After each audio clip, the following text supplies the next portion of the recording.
اب ظاہر ہے خیال آتا ہے یار تو پھر اپنے آپ کو تسلی بھی دے رہے ہیں مر جائیں گے نا, کیا ہو گیا, مر جائیں گے نا. اچھا ہے پہلے پتہ چل گیا, توبہ استغفار اور جو ہے نا ایک آخری 4 شادیوں پہ زبردست بیان کر کے مر جاؤں گا, کوئی مسئلہ نہیں. ابھی تو ڈر ہوتا ہے, عورتیں پریشان ہوتی ہیں, لوگ ملامتیں کرتے ہیں, تو مر جائیں گے تو جو مرضی کرتے رہو بھائی تم. تو میں نے کہا کوئی مسئلہ نہیں, آخری بیان میرا غیرت کے تانے دوں گا, بے غیرت معذرت کے ساتھ کہ تمہیں شرم نہیں آتی یار, اتنا ہو گیا بولتے ہوئے اب تو میں نے کہا یہ کر گئے اور روحانی عاملوں کی طبیعت سے دھو گے نا ان کو, جو میرے جن کو میں سمجھتا ہوں معاشرے کی ضرورت ہے. وہ خیر انہوں نے پھر رپورٹ دی. انہوں نے کہا بھائی مسئلہ یہ تھا کہ وہ یہی ہوا تھا کہ آپ پہ ہیپاٹائٹس کا حملہ ہوا تھا, لیکن وہ اللہ کا شکر ہے وہ آپ کی باڈی نے ہی وہ خود سے ایسی وہ چیزیں پیدا کی ہیں کہ وہ اس کو دبا دی. انہوں نے کہا اب آپ کو مبارک ہو, انشاءاللہ آپ پہ ہیپاٹائٹس کا حملہ کبھی بھی انشاءاللہ نہیں ہوگا, آپ کی باڈی میں دفاع اتنا پیدا ہو گیا ہے کہ وہ آپ پہ نہیں ہوگا انشاءاللہ. تو کہہ رہے وہ یہ تھا ذرا ہمیں اس میں دیر لگ رہی تھی اس لیے. اب دیکھو مجھے تو پتہ ہی نہیں کب حملہ ہوا ہے. جیسے آپ جب گاڑی کی سپیڈ بڑھاتے ہو تو آپ کو نہیں پتا چلتا کہ چوتھا کب لگ رہا ہے اور 5واں گیئر کب لگ رہا ہے, بلکہ اس میں پھر بھی تھوڑا سا اندازہ ہو رہا ہوتا ہے. جو آٹومیٹک گاڑی ہے نا, جب اسپیڈ بڑھتی ہے تو ایک دم ہلکی ہو جاتی ہے گاڑی اس سے, لیکن یہاں تو اتنا بھی ایسا آٹومیٹک سسٹم ہے کہ رپورٹ سے پتا چلا کہ بھائی حملہ ہوا اور باڈی نے اس کا دفاع بھی کر لیا. ہمیں تو نہ حملے کا پتا چلا بھائی کب ہیپاٹائٹس کا مجھ پہ حملہ ہوا اور کب باڈی نے اس کے خلاف فائٹ کر کے اس پہ قابو پایا.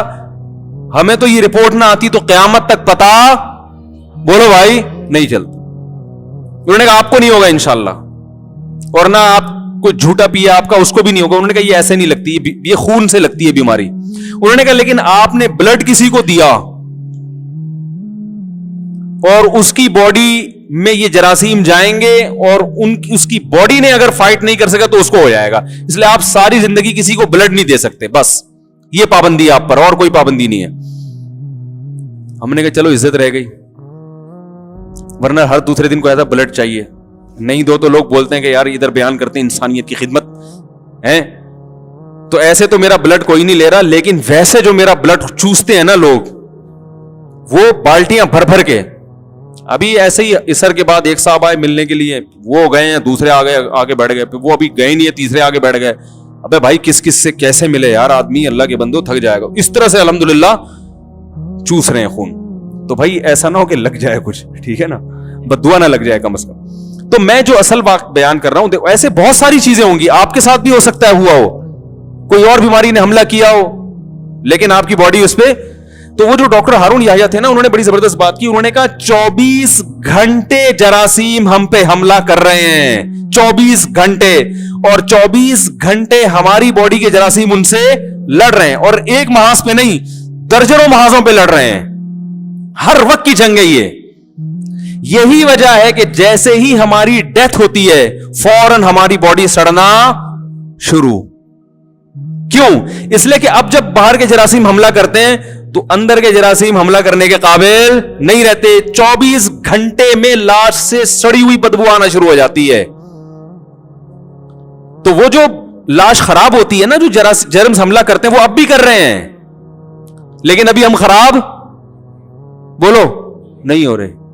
وہ اب بھی کر رہے ہیں جو ہمارے گوشت کو سڑانے کی فکر میں لگے ہوئے ہیں, گوشت کو کھانے میں لگے ہوئے ہیں, سڑانے میں لگے ہوئے ہیں, ہر چیز کو خراب کرنے میں لگے ہوئے ہیں.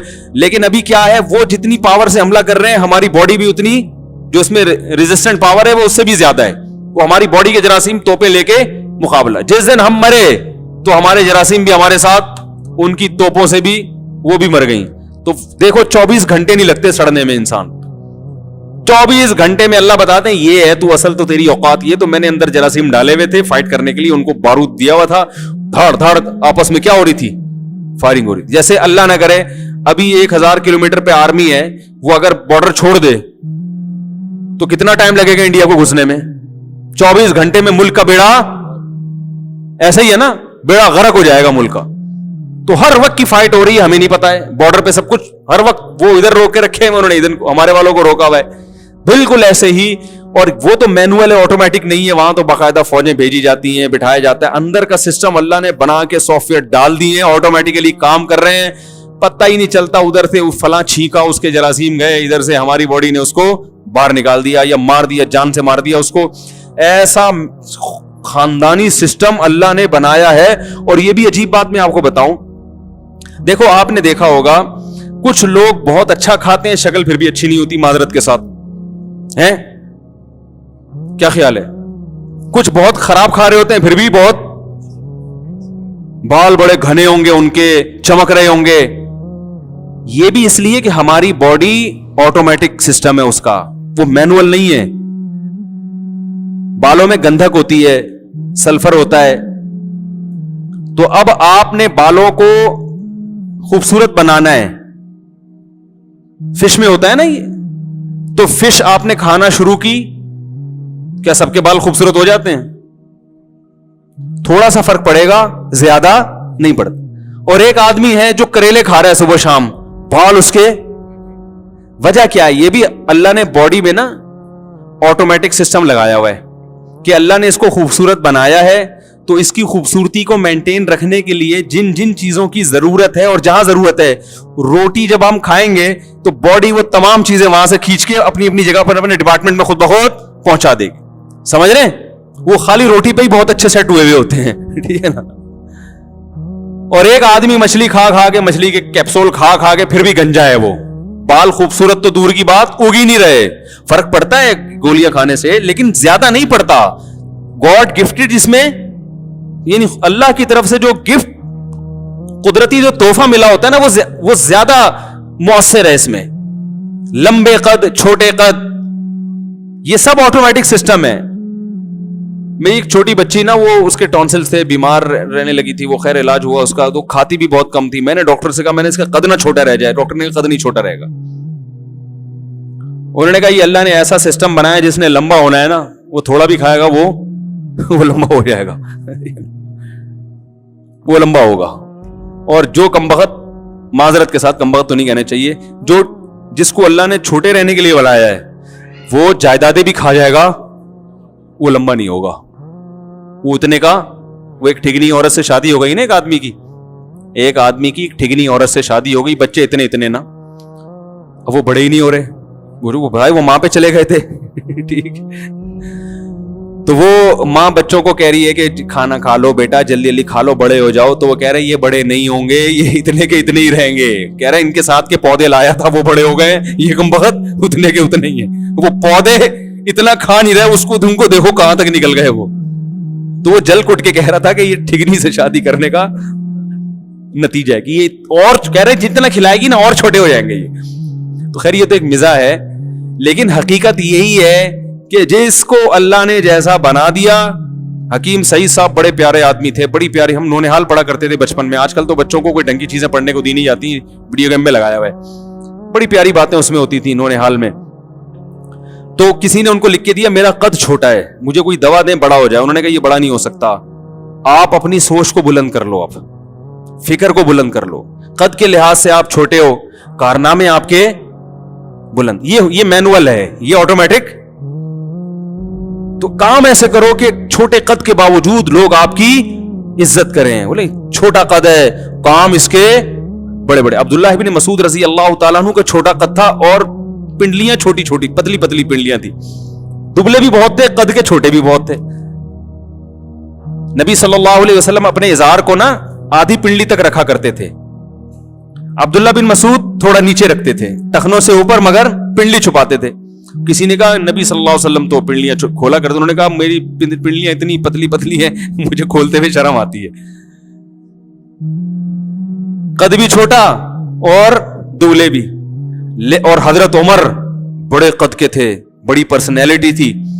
لیکن عبداللہ بن مسعود جب مدینہ منورہ آتے, حضرت عمر استقبال میں کھڑے ہو جاتے, سینے سے لگاتے, فرماتے ہیں کنیفن ملئ علما, چھوٹا سا آدمی ہے, علم سے بھرا ہوا ہے.